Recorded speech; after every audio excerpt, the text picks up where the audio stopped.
Assalamualaikum warahmatullahi wabarakatuh. Alhamdulillah kami kehadiran Kiai Ja'far dari Batu Ampar yang merupakan putra guru saya Kiai Fauzi Batu Ampar. Alhamdulillah keluarga Batu Ampar dengan keluarga saya ini adalah sudah dekat sekali, mulai dibangun oleh antara hubungan Kiai Samsudin dengan Kiai Haji Abdul Karim ketika di Mekah. Maka wirid antaranya Batu Ampar dengan Pondok Pesantren Tebuwung Gresik itu adalah sama. Di antaranya adalah baca Jailani. Nah, itu. Jadi Jailania ini adalah wirid yang sangat ampuh yang dipakai oleh keluarga derajat yang ada di Gresik, di daerah Lamongan, dan juga oleh Batu Ampar. Jadi saya itu sangat akrab sama abah beliau. Kalau saya lagi pikirkan di sana, kalau saya sudah lapar gitu, Kiai Fauzi itu sudah mengetahui saya dipanggil, cok makan cok. Apalagi Mbak Romli, akhirnya Masya Allah saya di Batu Ampar itu akhirnya betah banget. Tapi kemudian Mbak Romli menyuruh saya untuk ziarah ke kakek saya yaitu di Asta Tinggi. Gitu loh. Ya, mungkin Pak Kiai bisa menambahkan.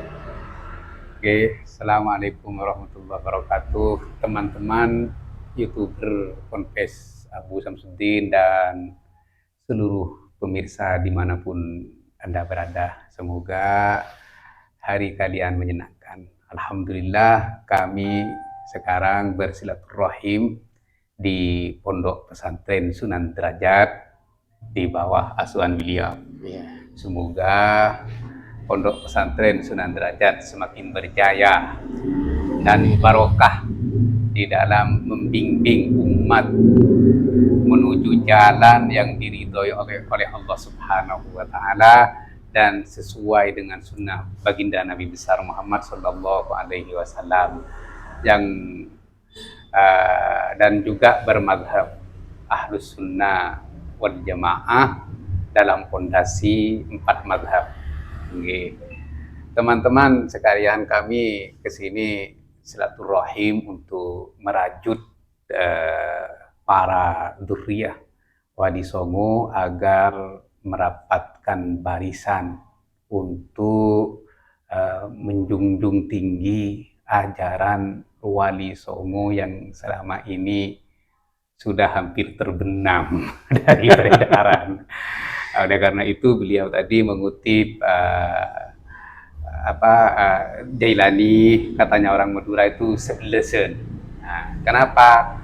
Karena dibaca setiap tanggal 11. Itu adalah rahasianya di situ. Bahkan di keluarga kami itu dikenal hitungan Syekh Abdul Qadir Jailani itu adalah 11 kiai. Terus juga kami saling tukar wiritan asma seperti Sungai Raja dengan beliau itu biar dzurriyyah Sunan Derajat dan dzurriyyah Batu Ampar kembali menyatu untuk menjunjung tinggi dakwah Wali Songo, dakwah yang rahmatan lil alamin. Dan semoga para dzurriyyah Wali Songo mulai dari Cirebon sampai ke Ampel, Surabaya, agar mudah-mudahan kembali menyatu sebagaimana yang sudah dibangun oleh para aulia at-tis'ah di dalam menjunjung tinggi agama Allah Subhanahu wa taala dan menyebarkan ajaran baginda Nabi besar Muhammad sallallahu alaihi wasallam untuk menyelamatkan umat dari dakwah-dakwah sesat. Semoga para dzurriyyah Wali Songo mendapatkan pertolongan dari Allah Subhanahu wa taala dan mendapatkan syafaat dari baginda Nabi besar Muhammad sallallahu alaihi wasallam dan mendapatkan barokah dari para leluhur, khususnya para wali songo. Nggih, barangkali ada tambahan Kiai, bagaimana dzurriyyah wali songo di dalam menyikapi polemik nasab. Alhamdulillah Kiai ya, saya memang termasuk yang awal-awal untuk membangkitkan Wali Songo dengan saya mengadakan Hall Wali Songo yang ada di Ampel. Okay. Hall Wali Songo di Istiqlal bersama Kiai Misbah dan Yai Said, Profesor Dr. Said Agil Siroj. Alhamdulillah itu sukses. Dan itu membangkitkan semangat Wali Songo, keluarga-keluarganya semuanya. Akhirnya kemudian banyak berdirilah, kemudian ada PWI, kemudian di barisan saya ada nama Jamiah Wali Songo Nusantara. Dan ada yang lain-lain, ada juga Naat. Ini adalah untuk membangkitkan daripada semangat Wali Songo. Jadi kita sanad ini adalah sebelum melalui Kiai Hasyim Asy'ari, memang ya Wali Songo. Sangat naif, kemudian ada seseorang tidak mempunyai mengajarkan kitab kuning, kemudian katanya tidak melalui sama-sama Wali Songo. Itu sangat keliru. Ya, dalam manuskrip Keluarga Derajat ini sudah dikatakan bahwa Sunan Derajat adalah meguru kepada, diantaranya meguru ke kakak iparnya yaitu Sunan Gunung Jati. Sunan Gunung Jati kan merupakan murid daripada Zakaria Al-Ansari. Kalau menurut dari Sunan Gunung Jati. Nah, jadi maka kita itu bermadhab Syafi'i. Nah, kita bisa sholat ini adalah jauh sebelum NU berdiri, jauh sebelum Mbah Khalil itu sudah kita bisa sholat. Jadi kita itu adalah jangan melupakan sanad keilmuan kita adalah tidak bisa dibantahkan. Nusantara ini adalah melalui Wali Songo. Jadi mari Wali Songo. Ya kita bisa sholat, fakihnya dari mana? Ya dari Wali Songo. Kita bisa zakat dari mana? Ya dari Wali Songo. Tidak mungkin Mbah Hasyim atau yang lainnya itu kemudian ke Mekah tidak mengetahui Islam sama sekali. Mereka ke Mekah itu adalah sudah bisa. Mbah Hasyim Asy'ari, Mbah Khalil, Buju Samsudin, kakek saya Ki Abdul Karim ke Mekah itu sudah punya keilmuan. Mereka kan diantara berhaji juga menimba ilmu. Jadi Mbah Hasyim itu adalah penerusnya Wali Songo. Mbah Khalil adalah penerus Wali Songo. Ini ada katanya bahwa yang mengajarkan utawi itu adalah bukan Wali Songo. Wali Songo itu kemudian dibagi jadi dua. Tulisan yang tulisan pegang dipegang oleh Kanjeng Sunan Derajat sama Sunan Giri sama Sunan Ampel. Yang lainnya menggunakan Wonocoroko. Sunan Derajat, Sunan Ampel, Sunan Giri diantaranya juga mendakwakan ke luar Jawa untuk di dalam diurusilah oleh Sunan Kalijaga, Sunan Bonang, Sunan Kudus, Raden Patah, Sunan Gunung Jati. Maka Islam banyak menyebar di luar Jawa, itu adalah diantaranya perjuangannya Kanjeng Sunan Giri, Sunan Derajat, dan Sunan Ampel. Nah, kita sekarang tidak mengetahui apa yang diajarkan oleh Sunan Ampel. Ini kan naif. Di pesantren sangat jarang orang menceritakan kehebatannya Sunan Ampel. Karena apa? Mereka tidak pernah membaca.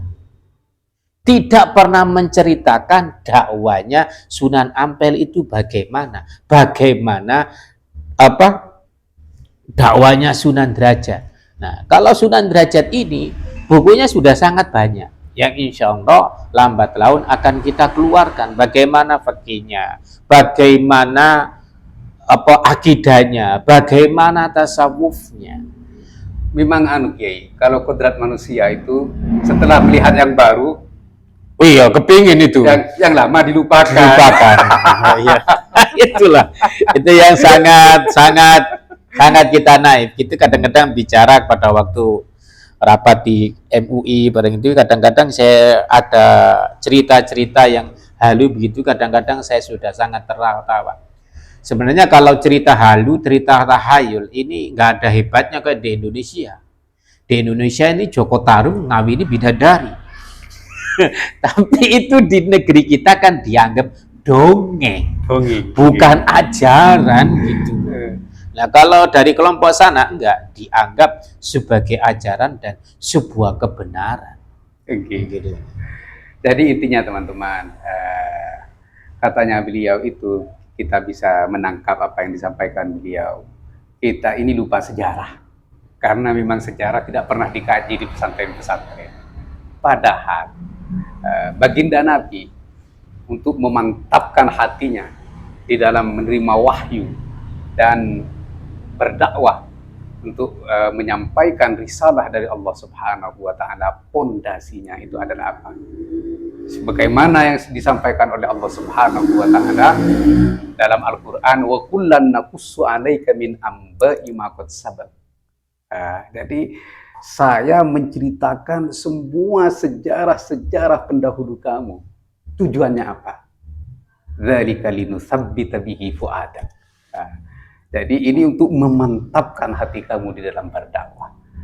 Terus sekarang kalau kita berdakwah tapi kita lupa dengan sejarah-sejarah leluhur kita, bagaimana kita memantapkan hati kita untuk berdakwah, menyampaikan ajaran Wali Songo kepada saudara-saudara kita sebangsa, setanah air. Oleh karena itu, mari kita kembali membuka sejarah Wali Songo. Apalagi sejarah Wali Songo itu bukan cuma nasional, tetapi internasional. Bahkan dikutip dalam sejarah Ibnu Khaldun, dakwah Islam tersukses tanpa pertumpahan darah ialah dakwah para Wali Songo Auliyaut Tis'ah. Dan Sayyid Muhammad bin Alawi Al-Maliki Al-Hasani dan juga Sayyid Abbas bin Alawi Al-Maliki Al-Hasani setiap bertawassul pasti menyebut dan bertawassul kepada Aulia At-Tis'ah. Iya, luar biasa. Jadi Aulia At-Tis'ah wa sab'ati rijal fil Maghrib. Nah, di sini ada 9 wali dan 7 laki-laki, 7 wali di Maghrib. Jadi alhamdulillah di Maroko ini. Maroko, ya kan kekuatan dunia itu ada di di timur dan di barat. Iya, tempat munculnya matahari dan tempat terbenamnya matahari. Tapi timur lebih banyak. Timur itu 9. Yang di Maghrib, yang di barat cuma 7. Nah, kalau ulama-ulama internasional itu bangga terhadap Wali Songo dan selalu bertawassul kepada Wali Songo dan mengenang sejarah kesuksesan Wali Songo di dalam penyebaran Islam, kok kenapa yang di Nusantara ini tidak pernah bangga dengan Wali Songo? Kok kenapa yang keturunannya ini melupakan itu? Nah, jadi oleh karena itu, ayo kita membuka sejarah perjuangan Wali Songo untuk mengislamkan Nusantara yang kita cintai. Begitu, Kiai. Ya. Jangan kemudian kita itu adalah kemudian mempelajari Wali Songo, kemudian kita diidentikan dengan kejawen, identik dengan Sunda Wiwitan. Tidak demikian. Bahkan diidentikan dengan manunggaling Kawula Gusti. Waktu itu lucu katanya. Tidak bohong gitu. Jadi kalau pemirsa yang budiman yang dirahmati Allah Subhanahu wa taala, bahwanya manuskrip saya ini kan berasal dari Tebuung Dukun Gresik, bahwa manuskrip itu banyak ditemukan oleh Belanda. Itu adalah memang di daerah Sedayu. Daerah Sedayu ini banyak ada yang menemukan dari Prancis, menemukan manuskrip yang merupakan ajaran dari Maulana Malik Ibrahim yang sekarang insya Allah akan saya terjemahkan ke dalam bahasa Arab. Dalam ajarannya Maulana Malik Ibrahim itu adalah diantaranya banyak mengutip dari kitab-kitab Bidayatul Hidayah. Berarti dulu itu adalah kitab yang diajarkan oleh Wali Songo itu adalah kebanyakan berasalkan dari Imam Al-Ghazali. Dari kitab Bonang, Sunan Bonang yang ada di saya itu, Sunan Bonang ini juga mengutip dari kitab-kitab ihya untuk menyampaikan. Nah, karena itu marilah pesantren-pesantren ini, kitab ihya ini, kitab bidayah ini bukan dijadikan sebagai sampingan ngaji hanya bulan puasa, tetapi ini adalah saya menginginkan, kita menganjurkan kita kembali ke Wali Songo, yaitu mengajarkan untuk dasar ini adalah kitab bidayah. Karena bidayah itu adalah awal adalah bagaimana kita beribadah kepada Allah Subhanahu wa taala dan diakhiri dengan tasawuf. Lah kalau nanti ini kita lupa dengan bidayah, akhirnya kita apa? Kita tidak menghargai antar sesama. Ini kan kemudian kita terdoktrin dengan kitab, bahwa kitab di pesantren semuanya adalah kitab Safinatun Naja sama kitab Sulamut Taufik. Di Wali Songo kitab itu belum ada. Yang diajarkan adalah kitab Bidayatul Hidayah. Suluk itu adalah mengambil dalam kitab Bidayatul Hidayah. Karena itu ya kita kembalilah. Kalau pesantren saya alhamdulillah sudah memakai kitab Bidayatul Hidayah itu di samping fikih Sunan Derajat dan ajaran-ajaran Sunan Ampel yang saya sampaikan. Saya bisa sholat ini adalah memang dari Kanjeng, melalui bapak saya sampai ke Sunan Derajat dan Sunan Ampel. Nah, orang itu enggak sekarang itu menghapus itu silsilahnya, silsilah keguruan, tidak ke Wali Songo. Ke Wali Songo. Lah terus langsung kemana gitu. Menarik sekali ya. Jadi kalau kita kembali ke sejarah, teman-teman, setelah transisi dari berubahnya khilafah kepada kesultanan di bawah Kesultanan Sidina Muawiyah, jadi ada 3 kelompok. Yang pertama kelompok Khawarij yang selalu merongrong kekuasaan. Terus yang kedua adalah Mu'tazilah yang merongrong keagamaan. Dan yang terakhir, yang ini yang aslinya menjadi pondasi, yaitu kelompok Sufi. Nah, kelompok Sufi ini berdiri dengan Allah, berdasarkan dari Allah gitu ya. Ini kelompok ini yang hampir tenggelam, kalah dengan 2 kelompok yang saya sebut tadi itu.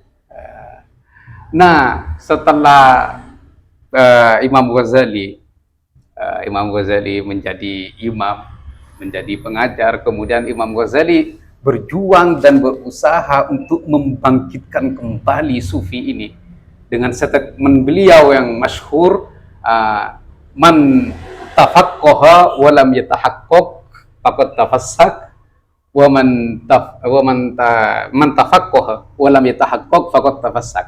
Siapa orang-orang yang belajar fikih namun meninggalkan hakikat, yaitu tasawuf, maka dia akan menjadi fasik. Nah, terus sebaliknya, wa man tahaqqaqa wa lam yatafaqqah faqad tazandaq. Dan barang siapa yang berhakikat, yang bertasawuf, namun dia meninggalkan fikih, maka dia akan menjadi zindik. Oleh karena itu, fikih dan tasawuf ini adalah 2 disiplin keilmuan yang saling membutuhkan untuk menciptakan sebuah generasi dan pejuang agama yang tangguh dari perbuatan fasik dan tidak akan terpengaruh atau terjerumus dari perbuatan zindik. Oleh karena itu, para Wali Songo di dalam perjuangannya selalu berpesan kepada duriyahnya agar kita tidak lepas dari ajaran tasawuf, sehingga seandainya kita menjadi faqih, maka kita mempunyai pedoman bertasawuf agar setiap hukum yang akan kita sampaikan itu berdasarkan tasawuf, yaitu takwa kepada Allah Subhanahu wa taala. Di antaranya Kiai, di Batu Ampar itu ada wasiat Kiai. Dari Pujuk Latong yang berjuluk Abu Syamsuddin. Syekh Suadi Abu Syamsuddin berwasiat tertulis yang ditulis oleh sekretarisnya beliau yang kemudian menjadi menantunya, yaitu Pujuk Johar Makmun. Itu masih ada di Batu Ampar. Tulisannya dan manuskrip tulisan itu masih ada.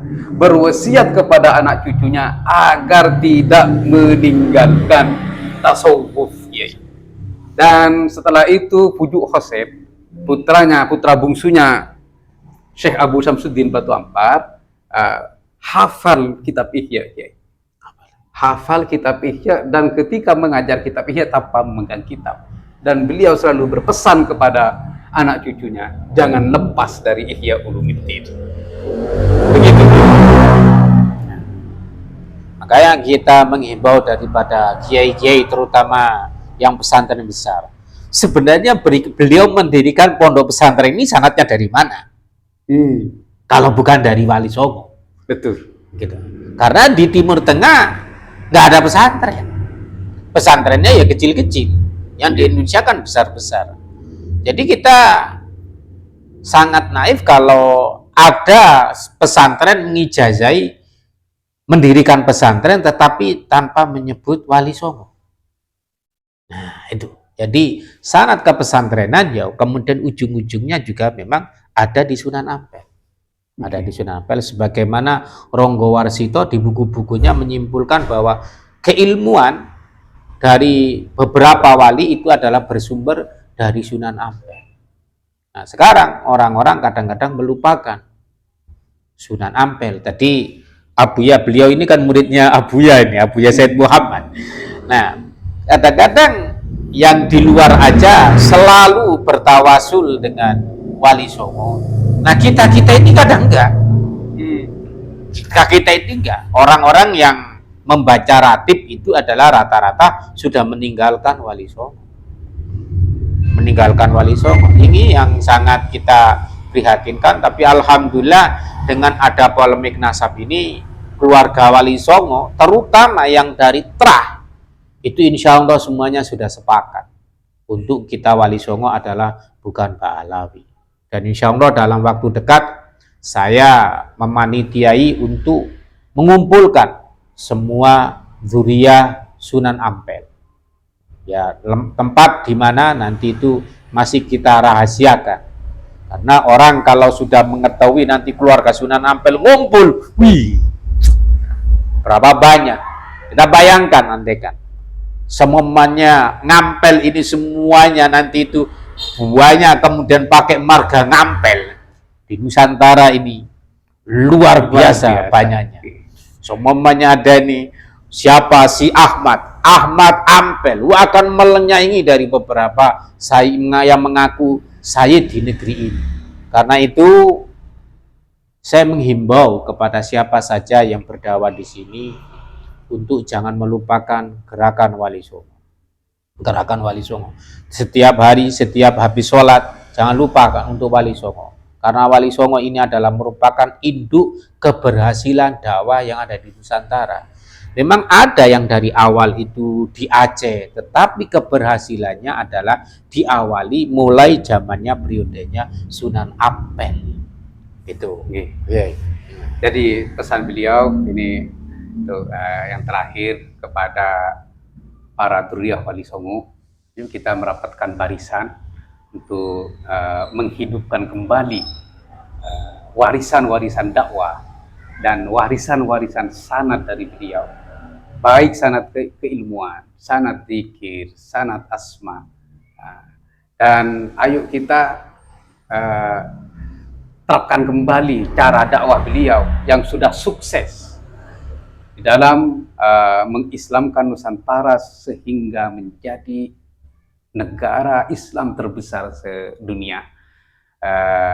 Dan kepada seluruh masyarakat Nusantara dan pemirsa dimanapun Anda berada, yang perlu kita kenang, Islam itu sukses di dalam gerakan Wali Songo. Oleh Karena itu sebagai ungkapan syukur kepada Allah Subhanahu wa taala, kita selalu mengenang Wali Songo dan bertawassul kepada Wali Songo. Demikian, mudah-mudahan bermanfaat. Wallahul muwaffiq ila aqwamit thoriq. Wassalamualaikum warahmatullahi wabarakatuh. Waalaikumsalam.